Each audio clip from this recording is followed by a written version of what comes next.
Hello everyone and welcome back to the Common Sense Crypto channel. As with you always, this is Rich doing another video today on XRP. So I hope you're all having a wonderful day today wherever you are in this great world. We're gonna talk about XRP. And once again, this is the 1-day chart. We're sitting here just above 52.5 cents. Honestly, I thought we were going to dip even deeper today, but then we started pulling back up. And you know, I'm just waiting for XRP to break out. It's so frustrating watching us stuck inside this channel between 50 and 55 cents. It's going to happen. It's just a matter of when. And a lot of people are still predicting a very big September for crypto. Everybody's waiting on the Fed to start cutting rates. And I talked to someone recently about crypto, and I was trying to get them to invest into crypto, and this is what they sent me. So I thought I would share it with all of you because there's a lot of new investors I know in this space as well. So 10 reasons you should not invest in crypto. Number 1 is volatility. And sure, there's volatility right now. I think that's going to change once utility starts driving the price of some of these cryptocurrencies. Volatility will lead to stability. Same thing with regulation. And you see a frontier without sheriffs, the lack of regulation. But we are so close to regulations now. Once regulations come, all of a sudden we are going to get mass adoption. A digital Fort Knox under siege, security risk. Now we know there are security risks out there, but a lot of people end up losing their crypto because they fall victim of scams. They fall for things that are way too good to be true, like Ripple doubling your XRP, and those fake AI Brad Garlinghouse and Chris Larson videos. A house of cards, the question of intrinsic value. So we already know that crypto isn't backed by anything, but I think that's going to change as well once tokenized assets come to all of these networks, like tokenized assets sitting on the XRP ledger. But also XRP moving the value of those assets or moving the world's money on a daily basis. Use in illegal activities. Now that is like a government push. Now we know crypto is sometimes used for illicit activity, but it's no different than the US dollar. The US dollar is used way more than crypto will ever be used for illicit activity. The problem of use cases. So despite the hype surrounding cryptocurrencies, their real-world adoption as a means of payment remains limited. While a growing number of businesses are dipping their toes into the crypto space, widespread acceptance is far from a reality. That's because we don't have regulations. Once we get regulations, we will get adoption, and we will also see more and more use cases at the same time. The environmental cost. Now, this only pertains to Bitcoin. We know XRP is a green cryptocurrency. Issues with scalability. Now we know, again, Bitcoin has a problem with scalability. However, XRP can scale. It can be used by all 8 billion plus people in the world. FOMO, a recipe for disaster, the fear of missing out. We are going to see FOMO. And the biggest thing that leads to FOMO is people understanding what a cryptocurrency is meant to do in the world, but yet they're afraid to invest in it. They don't want to invest in it until the price starts taking off, and going up. But they're sitting on the sidelines. You know, why would you buy XRP above $1 when you could buy two for $1 when it's at 50 cents? Again, FOMO is a personal issue, in my opinion. Me personally, I'm buying XRP at the cheapest possible prices. A bubble waiting to burst. The uncertainty of hype. Like I said in countless videos, hype is leaving this space. Utility is starting to pick up momentum in this space. And I do believe that Bitcoin is absolutely in a bubble. Once Tether starts to drop and lose its peg, it's taking Bitcoin with it. And Bitcoin is propped up by no real value. Now, when we start to see XRP move because it's driven off of its utility, that will be actual value based on actual use case and people using it. Plus, I think we will also see scarcity for XRP at some point as well. But I just wanted to go through these 10 reasons not to invest into crypto. But it should be 10 reasons not to invest into Bitcoin. Because most of these reasons only pertain to Bitcoin. They don't pertain to utility-driven cryptocurrencies. And you know, articles like this is the reason why a lot of people are going to miss out on generational wealth and financial freedom. Digital transition, Agenda 2030. Digital transformation is happening whether you like it or not. Now, I showed what Agenda 2030 was in a video yesterday, and a lot of people said, oh, come on now, Rich. Now we got to wait until 2030 for something to happen? No. Agenda 2030 is a time frame that the World Economic Forum came up with. Same thing with the UN and the IMF. This is going to happen much sooner because it's already happening right now. Look at how fast the banks are pushing into the digital age. I think we are going to see most of the adoption happen so quick after regulations. This is all within the next couple of years. By 2030, you will be long gone. You will already be priced out of XRP. If you're not holding it by 2025, 2026, most likely you are never getting these prices that we see right now, ever again. I don't think XRP is ever going back under $1 once it breaks $1 this time around. CBDC is a coupon. It's not your money. Money can be precisely targeted by the government for what people can own.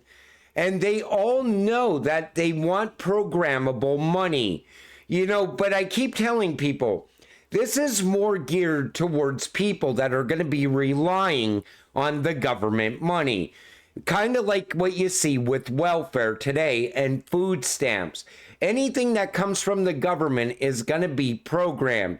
They're targeting the poor people. If you get rich, most likely you're never going to live under this system. Even the IMF and the BIS talked about parallel systems multiple times. However, I think what they want to do with this is they want to create a system that if you're poor, you're never going to not be poor. There's no saving for a rainy day. There's no opening a business. They're even going to control the things you buy with CBDC. And this is the dark side of a CBDC. In the right hands, there's nothing wrong with this technology. It's just the people controlling it. But what's going to lead us into that? What is going to create a need for a CBDC? It could be this right here. It's how they announce a recession, exactly like what happened in 2008. Now, I think 2008 is going to be nothing compared to what we're about to witness, because we are going to watch the biggest collapse we have ever seen happen.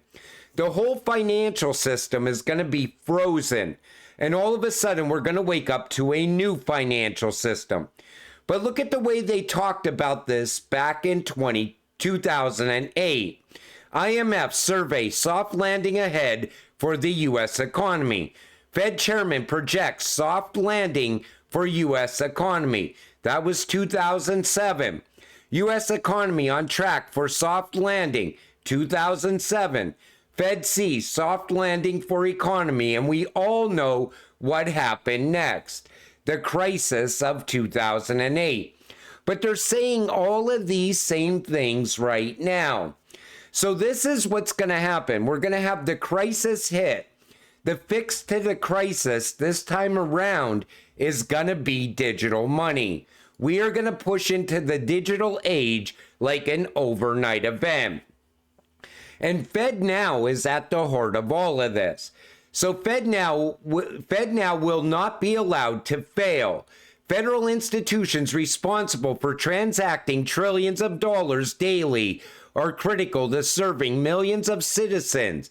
Therefore, even in the event of a crisis, Fednow will continue to operate as it will provide a significant public benefit. So think about it like this. Say there's a liquidity crisis. How does the Fed not fail? You have to have something that provides on-demand liquidity, even as we push into the new financial system. This shows you the need for XRP.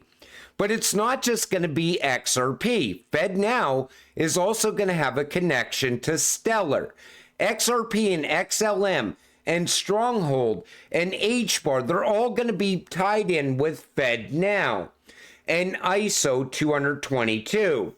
But this network was building out for years. You know, all the way back in 2016, I think even 2015, they were already talking about a digital system already, and they were working on it back then. But I think it's already complete. I think the whole system here in the United States is most likely already completed. They could go live at any moment. We are just waiting for the crisis to happen first. I warned you 5 years ago. World Economic Forum finally tells the truth about COVID. It was a test of our obedience to rapidly forming a new world order. And everything changed in 2020. Everything fast-tracked from then on. Do you see how quick things started to move? In 2022, I think that was when everything going digital really transformed because Russia announced their CBDC.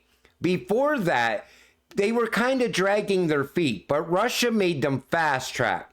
And now with China involved and the BRICS, they're going to continue to fast track. That's why I said, I think we're only maybe a year or two away from a new digital system. U.S. to propose Basel rule revisions this month. So it looks like these Basel revisions are going to start on September 19th. Now, we all know Jamie Dimon is scared shitless of Basel III. JP Morgan CEO Jamie Dimon criticizes Basel III endgame. He calls it harmful, despite zero evidence that U.S. banks are undercapitalized today. The proposed Basel III endgame rule, 10 years in the making, shocking if enacted, would increase capital requirements by about 25% for the largest banks. The rule would have predictable and harmful outcomes to the economy, markets, businesses of all sizes, and American households. But Jamie Dimon cannot stop this from happening. He's just voicing why there's going to be problems at JP Morgan if we go forward with Basel III. And because he knew he couldn't stop it, he went in another direction. Neum and JP Morgan Chase. Ripple partner Neum Global just teamed up with JP Morgan. So why do you think that happened? Because JP Morgan knows they're going to have a liquidity problem. And he knows that Neum uses RippleNet technology and XRP. most likely JP Morgan could not partner directly with Ripple because of us still tied up with the SEC and no clear regulations here in the United States. So they went to a Ripple partner instead. That's how I know most of what we're seeing is just the tip of the iceberg. I think a lot of this is going on behind the scenes. I think a lot of partnerships have been made over the years. I think a lot of the building has been happening over the past couple of years as well.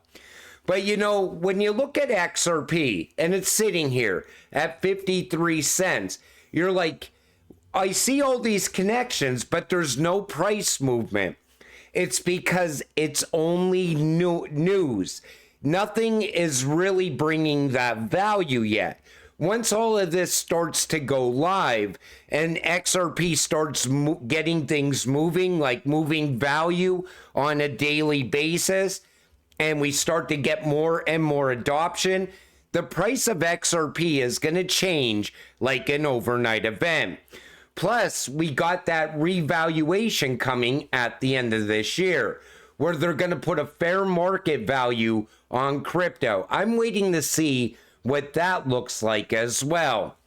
But you know, until it all happens, you gotta stay patient, stay positive, and let's get rich together. With that said, I'm gonna wrap up this video. I want to thank you all for watching. I appreciate all of you. I'll see you in the next one. Have a great night.